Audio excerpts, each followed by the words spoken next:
As the lore season opens, Princess Delphi has returned to herself after Damon was able to pull the majority of the Lorian Queen's influence out of her last season. Many sense the Queen has some remaining hold on Delphi. It starts to get dark and then I sort of lose where I'm at and who I'm talking to. This season, Delphi concentrated her efforts into helping Evermore host a pumpkin festival. The Knights of Mythos stayed nearby to protect both her and the town of Evermore. The town was adorned with jack-o'-lanterns for the event, and there were plenty of sweet treats to be had. The festival attracted visitors from far and wide, such as Goldie from Sweden and the vampires Angelique and Leander, who sought after their own preferred delicacies. Oma, a witch, took up residence in the Copper Confectionery, where she would offer trades and information for those willing to help her, and hoped to begin a children's cooking course for all the young ones she was so fond of giving candy to. The Adventurers Guild came to Evermore in search of magical and historical artifacts. A doctor named Schneider and his apprentice Fossey came to town to learn of the magic there and conduct various experiments. Elizabetha, a witch from the woods nearby, sensed an influx of magic in town and came to the festival to investigate. Perhaps most notably, a large figure appeared at the front of town who was called Mordrin, or the Pumpkin King, as well as his followers, including Marmalade and the other pumpkin fairies. Cedric of the Blackheart Hunters had been bitten by a vampire sometime last season, but had kept it a secret from all except his hunting partner Gwen. He finally revealed this to others. He and Gwen have been working together to hunt and kill the vampire that bit him in hopes it would prevent him from turning. This was not enough, and so they have continued to hunt and kill each vampire in the lineage of the vampire that bit him, until the only vampire remaining was Archgrimoire Casimir. Archgrimoire is a title given to the oldest vampire living. Casimir had arrived in Evermore near the end of last season. He had been making efforts to create an army of the undead to take control of the realm. Cedric believed that killing Casimir in time would not only save the realm from that fate, but also allow him to remain human. Cedric opted to make an attempt on Casimir's life against Blackheart leader Drustin Grimm's council. They were stopped because Casimir controlled the younger vampires Leander and Angelique to subdue Drustin and Cedric.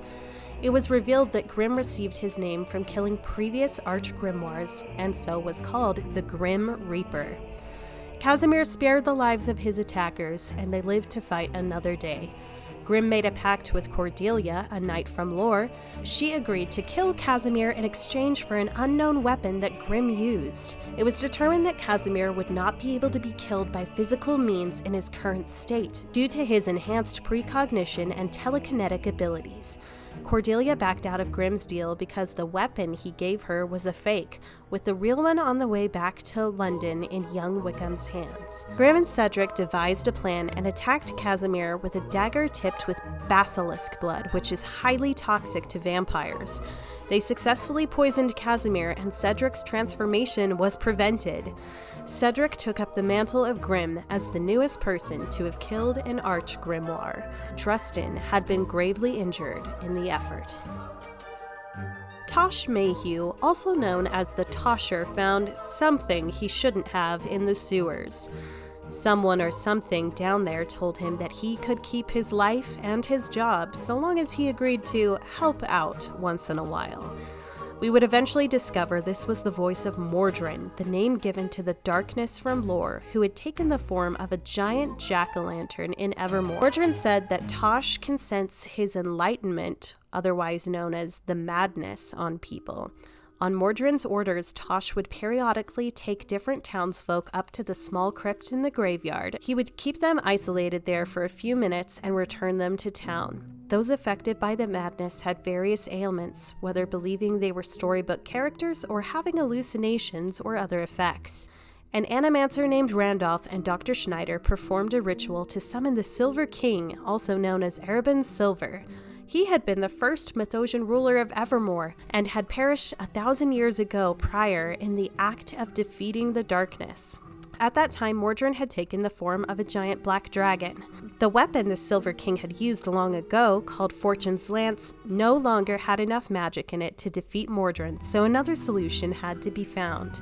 An alternate route eventually materialized in the form of a frost dagger. Jack from the Adventurers Guild had taken it from the Frost Giants of Aurora and brought it back to Evermore. Each guild had their own plan for how best to use the dagger to defeat Mordrin, and the World Walkers were able to vote on which plan they wanted to pursue. Ultimately, the Coven's plan won out. They would siphon the magical life force of the darkness into the staff and bind it there for further study. After studying it and finding a way to dispel it safely, they would do so.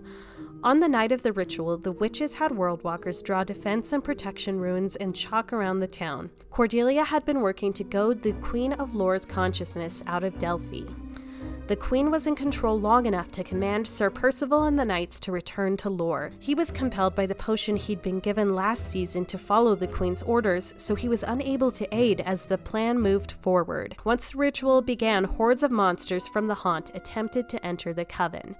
They were blocked by the protection magic. The monsters were soon marched out of town as the Coven brought the staff to the foot of the Pumpkin King. To their alarm, the Frost Dagger failed to siphon Mordrin's power. Drustin, still horribly injured from the fight with Casimir, took matters into his own hands. Enacting the Blackheart's plan, he used both the staff and the dagger as weapons. He jumped into range of Mordrin and used the weapons to defeat him, losing his own life in the process. Drustin had sacrificed himself just as the Silver King had long ago. While the Silver King's efforts had only long subdued Mordrin, it seemed this time Mordrin was truly destroyed. However, it also seemed he was only one part of the darkness, as another entity entered the Pumpkin King form, calling itself the Fey King. The defeat of Mordrin removed the remaining presence of the Lore Queen's influence from Princess Delphi's mind. His fall cured all the townsfolk of their madness, and Tosh of Mordrin's influence over him. On Halloween night, a celebration was held. Cedric, who had started to court Ella, left town with her and Gwen. Annie, who had been caught in a love triangle with Nox and Cinder, discovered they were really two personalities living in the same man, one created by the other. Cinder had been becoming increasingly aggressive and manipulative towards Annie. A spell was cast that resulted in only Nox remaining, who proposed to her.